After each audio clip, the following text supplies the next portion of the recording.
Hi, who are you? What's your name? What do you do? Hi, I'm Kathleen Estreich. I'm a investment partner at Pear VC. Okay, and then you gave the keynote here today. What was your impression of the audience and the people who are at this conference? I think a lot of smart questions. I think everyone's very curious and trying to kind of figure out this new world that we're all living in. Yeah. So I think everyone, very interesting, insightful questions. Yeah, no, you had a pretty interesting typology, which I'll cover in a bit, but tell us a little bit about Pear VC. What do you guys do? What kind of companies do you invest in? Do you have a philosophy and your track record?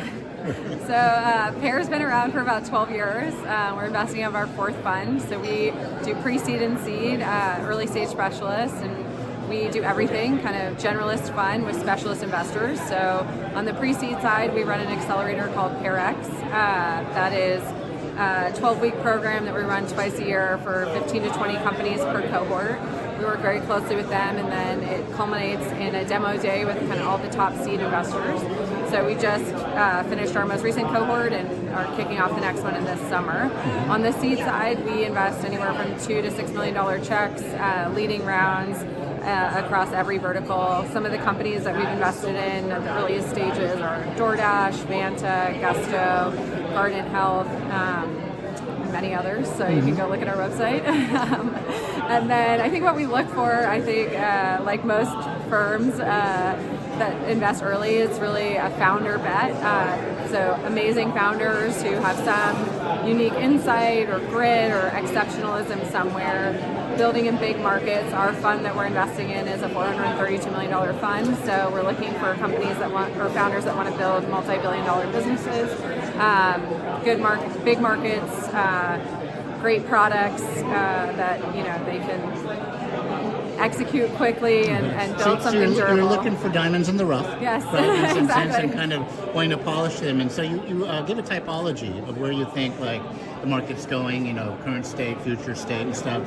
Can you give a little high level about the typology, what's kind of driving that? And then obviously that would be the persona, if you will, of the founder you're looking for, right? Yeah. So how do you use that typology? I focus mostly on B2B. So I think across B2B, I'm looking for founders, I think, that have a unique take on the world that they're building for. Like I tend to like founders who have some insight into the business or market that they're going after. So one example is I invested in a company that's like an e-commerce operating system.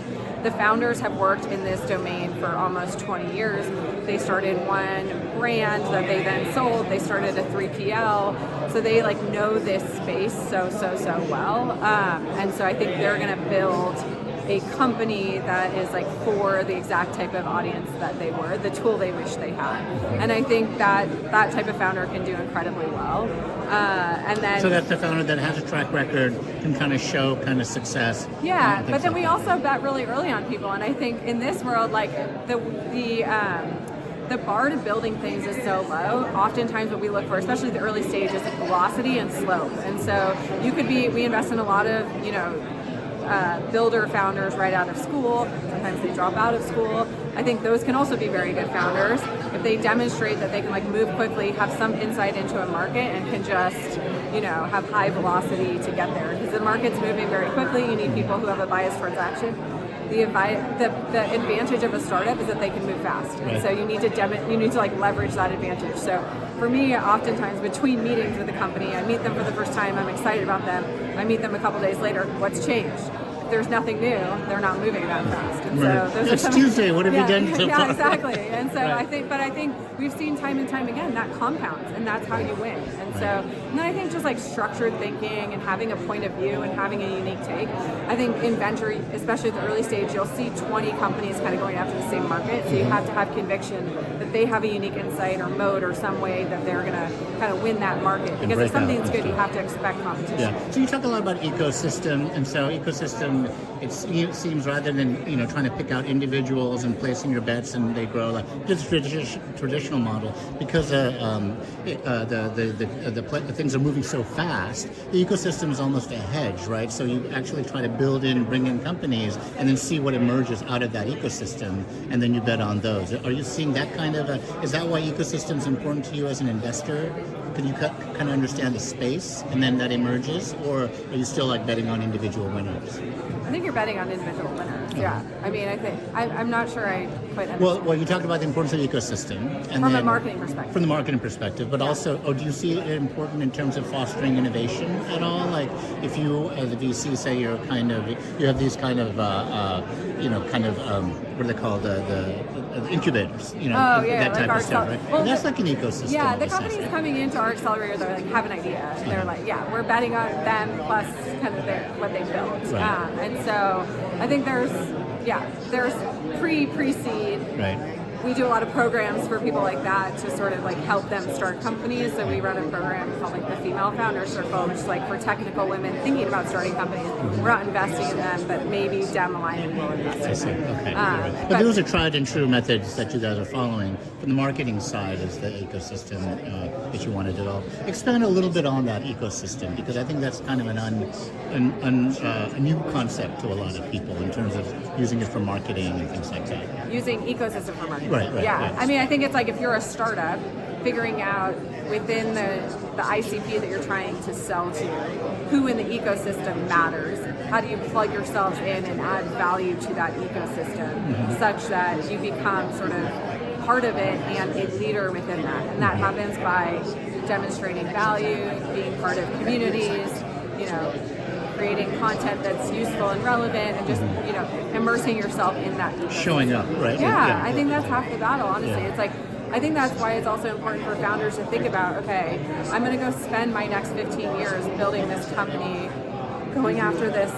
customer. Am I excited to go spend all my time with these people or not? Do you have the passion? Yeah, exactly. And so if you don't love that customer, then it's probably So the wrong space to build it. Exactly. So what kind of trends are you seeing? Like if there's a founder say, okay, I want to kind of catch the next wave. What are you kind of seeing, and how fast do you talked about velocity and slope. Like what are some of the trends or markets you see? Yeah, I mean, I think the big trend right now is like a lot of companies are getting to revenue very quickly, and so revenue used to be an indicator of kind of product market fit or like customer need, but it's getting harder to use that as a true signal, because I think there's a lot of experimental budgets out there, and so really making sense of like what's real and what's not has been challenging.